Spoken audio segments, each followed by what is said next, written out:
Getting a pairing failed internal alert error on your Apple Watch.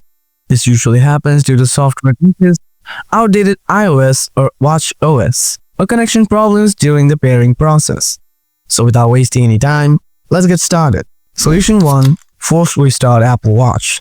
Now connect your charger to your Apple Watch.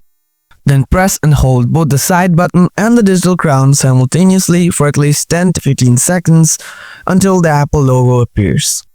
Now hold up and wait to restart. Solution 2. Update your software. Open the watch home screen. Tap on the Settings app.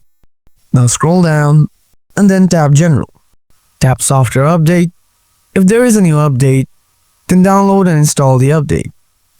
Solution 3. Reset your Apple Watch. Open the watch home screen. Tap on the Settings app. Now scroll down and then tap General. Scroll down to the bottom. Tap Reset. Tap Erase All Content and Settings. Scroll down again. Tap Erase All. After erasing all, try to repair again. And this is how you can solve the pairing failed internal alert error on your Apple Watch. Hope you find this video helpful. If you have anything to ask, let me know in the comment section below.